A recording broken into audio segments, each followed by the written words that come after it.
Bonjour, nous sommes aujourd'hui ici avec la présidente et la coprésidente du Comité social, humanitaire et culturel du MUN, Margot Kopsias et Eftisha Spirou. On va essayer d'élargir un peu sur le sujet.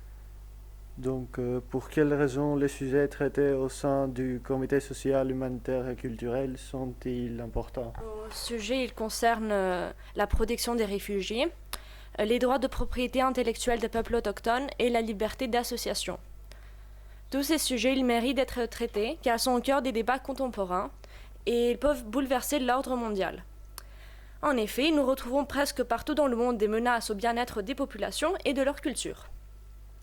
Par exemple, un grand nombre de pays aujourd'hui sont en guerre et il existe de grands flux de réfugiés partout dans le monde, dont la protection physique et juridique n'est pas toujours assurée. Ceci montre qu'il y a une grande nécessité aujourd'hui de garantir la protection de ces personnes vulnérables et d'assurer leur bonne insertion dans les pays d'accueil. Ensuite, les droits de propriété intellectuelle des peuples autochtones, représentant non pas moins de 5%, font systématiquement l'objet d'exploitation par d'autres cultures, ce qui les met à grand risque et menace la diversité culturelle et linguistique de notre monde. Enfin, il n'est pas rare que des États imposent des restrictions sur la liberté d'association dans plusieurs pays, et ce qui met aussi à risque les démocraties, un régime qui a comme principe fondamental la liberté d'association.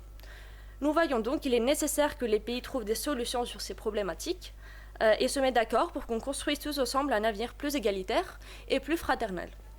Pensez-vous que le caractère multiculturel de MUN apporte un avantage pour votre comité?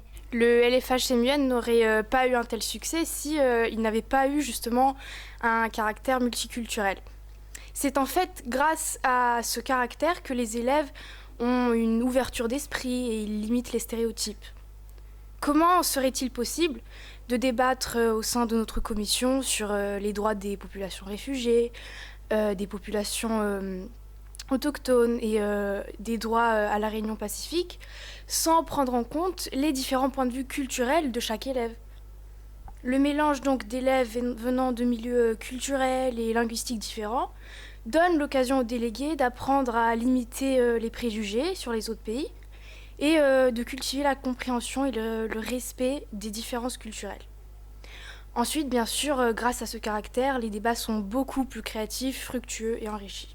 Le premier sujet traite la garantie des droits et de la protection des populations réfugiées. Pensez-vous qu'actuellement ces droits soient respectés? La question des réfugiés a toujours beaucoup préoccupé les États et la majorité des États ont dû occuper à un moment ou à un autre un rôle dans cette question. Ce qui fait de la pertinence du sujet des réfugiés, c'est que bien que nous ayons traversé des siècles de conflits, nous n'avons toujours pas trouvé des solutions durables sur la protection des populations qui doivent fuir la guerre. Bien sûr, les États semblent plus préoccupés par les déracinés qu'au siècle passé, et certains affichent une réelle volonté à progresser. Mais malheureusement, l'effort de ces pays ne suffit pas pour le respect total des réfugiés, et de leurs droits surtout. Des réfugiés décèdent toujours en pleine mer, sont toujours victimes de xénophobie, des demandeurs d'asile ne cessent d'être expulsés de leur pays d'accueil, et les passeurs poursuivent leurs activités criminelles. De plus, la majorité des pays d'accueil étant des pays en voie de développement, comme l'Éthiopie ou le Bangladesh, il est plus compliqué de réunir toutes les conditions pour un système d'accueil rapide et efficace qui permet une prise en charge organisée des réfugiés et des procédures d'asile courtes et égalitaires. Donc non, ces droits ne sont pas actuellement respectés et c'est ce qu'on va débattre ici dans le comité. Pourriez-vous faire un lien avec notre pays, la Grèce? Il est clair que la Grèce a un grand nombre de réfugiés, et plus précisément sur les îles grecques, telles que Lesbos, Samos, Chios. Parmi les environ 200 000 demandeurs d'asile, 20 000 sont justement sur les îles. Par conséquent, des problèmes se posent sur les droits de ces populations qui ne sont pas respectés. Les réfugiés sont forcés à vivre dans des endroits surpeuplés et dangereux, ainsi que d'attendre pendant des mois et des mois pour être informés sur leur demande d'asile. Les droits de ces populations continuent à ne pas être respectés. Merci beaucoup pour votre temps.